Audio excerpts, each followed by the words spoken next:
Hi, my name's Phil. I like talking about politics, and in this video I'd like to discuss the news that Labour are to abolish the House of Lords as part of their electoral reform programme. Interesting that the news has come out now, I think.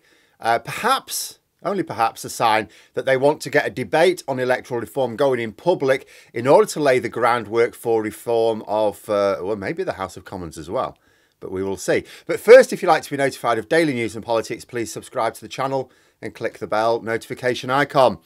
So I was talking a couple of months ago now about the policy proposals to reform the House of Lords, as well as other things as well, from the last Labour Prime Minister Gordon Brown. And it looks like Labour are going along with the proposal. It's bound to have been amended in some way.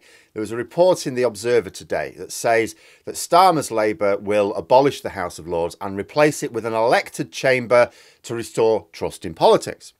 Now, my own attitude to the House of Lords is that the idea of hereditary members has always been ridiculous in a modern parliament, but the appointed lords tended to be legal experts, business experts, trade unionists, former prominent politicians. You know, given that the role of the chamber is to scrutinise legislation from the elected House of Commons and then suggest amendments, it did its job well enough. Now, there's always probably been an element of cronyism in some of the appointments. But ever since the current group of Tories came to power, it's been something else. Going right back to David Cameron, the Tories have been putting people into the House of Lords for cash, for donations. You know, they had a system of appointing party treasurers who then had to donate at least £3 million to the Conservative Party. After a fairly short period in the role, they would then resign and, quite coincidentally, get a seat in the House of Lords. Now, one or two doing this is suspicious. A dozen of them is just blatant. But that was just the tip of the iceberg. Boris Johnson has proceeded with reckless abandon. He became Prime Minister promising to reduce the size of the House of Lords. That promise went about as well as the Orange one's promise not to play much golf as president. Johnson has packed the House of Lords with a series of cronies, party donors, even the son of a KGB officer and someone himself who clearly has close links to the Kremlin. In fact, several of Boris Johnson's appointments to the House of Lords had to get over fierce resistance. The House of Lords selection committee were going, no, this person is not at all suitable. Boris Johnson had to force them through. They were that bad. You know, just as with everything else in British politics, the system worked on the basis of politicians essentially trying to behave in the best interest of the country. Different politicians will have different ideas about what that entails, but they all, at least a majority of them, you understand there's going to be the odd bad apple, but the majority of them would at least act in what they thought was people's best interests.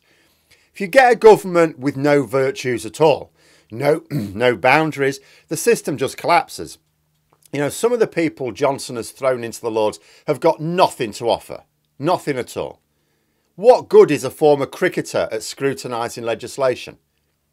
You know, in his resignation honours list, it's believed two of Johnson's close aides are getting peerages. One's in their 30s and one's still in their 20s. What good are they going to be? Now, if you're going to have people in the House of Lords who have no experience or training in scrutinising legislation at all, then there is no argument for them being handpicked by politicians. You may as well replace the House of Lords with an elected chamber. If you're going to get ignorant goons in there, they may as well be elected goons. You know, Starmer himself has apparently alluded to the corrupt way in which the Tories, and Johnson in particular, has appointed peers. You know, he's taken the view that it's irredeemable now, and the only way to restore trust with the public is to make it democratically elected. Personally, I think Labour MPs should troll Nadine Dorries about this for the next 2 years now. Oh, Nadine, I hear you're going to be elevated to the House of Lords. Oh, that'd be nice, that'd be nice. Oh, I see you've decided to defer your elevation until after the election to avoid an embarrassing by-election. I see, oh, that's nice. Enjoy it while it lasts, because it's not going to be there long. In reality, I don't know how long it will take to make the changes. It won't be overnight. But I think it was reported to be a promise to complete the process inside the first Parliament.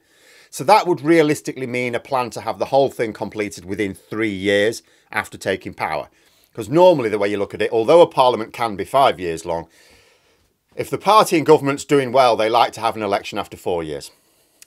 And you don't want to be doing something like this in your final year. So realistically, you'd be saying they must be planning to do it within 3 years. But I'll tell you what I find interesting. It's the timing. Now, there is a sense in which the timing could be completely natural. You know, Brown presented these proposals to the Labour leadership in September, I think it was. The announcement could now just be because they've gone over things, they've worked out a policy that they're happy to have in the manifesto, and so it's just the natural time to announce it. Could be that. But there was no need to discuss it right now. I mean, the budget's just come out. There's plenty to talk about. You know, why wouldn't they just defer this at least for a month or so? You know, and this policy on its own won't need a massive run-up ahead of the general election. It's quite easy to explain. House of Lords corrupt, should be elected, we're going to have it elected. You know, it's the sort of thing you can just announce. You can just announce it at the general election campaign. You know, when you launch your manifesto, you can just say, we're going to do this. It's easy enough. The Observer quoted Starmer as saying, I want to be clear that we do need to restore the trust of the public in every part of the United Kingdom in our system of government. House of Lords reform is just one part of that. So the timing in conjunction with that statement suggests that Labour need to have a good run to the election. They want to announce it sooner rather than later to get a public discussion on electoral reform. Now, my main personal interest, of course, is reform of the Commons. Now, although this statement could be consistent with that, it doesn't suggest that.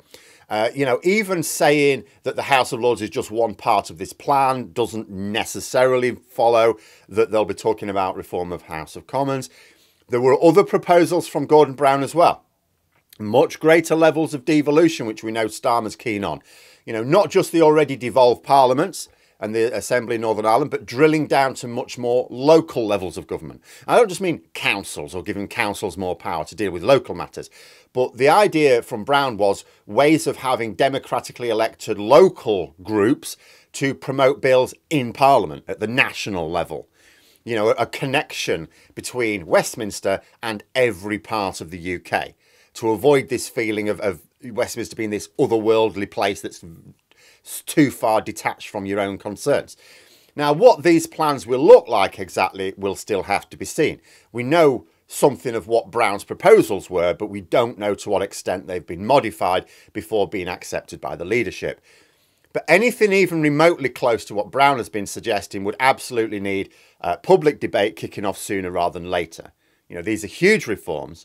The public have not always warmed to the idea of similar reforms in the past. So I think the idea from Brown was, in terms of devolution, the local devolution, you start it off and build it up slowly. I think that's how it was described. But it is entirely possible that all that's going to be in the proposal is reform of the House of Lords, greater tax-raising powers for devolved parliaments, and more regional devolution as well. That would certainly be a big job on its own. And it would make sense to begin with discussing reformation of the House of Lords because that's easier for the public to understand, likely to be popular. I just get to thinking, if Labour can get the public engaged with this debate and you have people talking about having an elected second chamber in Westminster, surely the discussion then has to turn to how will they be elected? That'll be crucial for me, given that this will be an entirely new chamber, albeit with largely the same role as before, but they do get beefed up powers to protect the Constitution. The way it will be elected is not in itself a controversial reform, because you're going from completely unelected to completely elected. So you can sort of pick whichever system you like. All you need to do is say to the public, we're going to have it elected, and the system itself could be decided by first past the post, which would be a disaster. Could be decided by the hybrid monstrosity that's used in Holyrood and the Senate, which is better, still not ideal. Could be the single transferable vote system of Stormont, which I really dislike. Or it could be my preference of party list proportional representation. There are others in theory, but it would seem odd to go with a method that's genuinely new to the UK political scene. All of the methods I've just described are or have been used to elect representatives in the UK recently. Now, if it's any system that's not first past the post, then that will inevitably trigger a debate as to why. If a non-first past the post method is deemed best for a new elected chamber, shouldn't we discuss whether we are electing our MPs using the best system? So although there are several potential motivations for Labour to be announcing this big policy now, when you'd think the budget would still be the focus for another week or so, it does mean we have an opportunity to discuss electoral systems, including that used to decide how the House of Commons is elected. We know that proportional representation is much more popular than first past the post amongst the British public. We know that the Labour membership is strongly in favour of PR, that several affiliated unions now back active moves to promote PR for the House of Commons. You know, I think there's a discussion to be had here. But there we are anyway. Those are my thoughts. Let me know yours in the comments below. I hope you found the video interesting. If you did, please click the like button. If you'd like to support the channel further, the join button for memberships. And until next time, I'll see you later.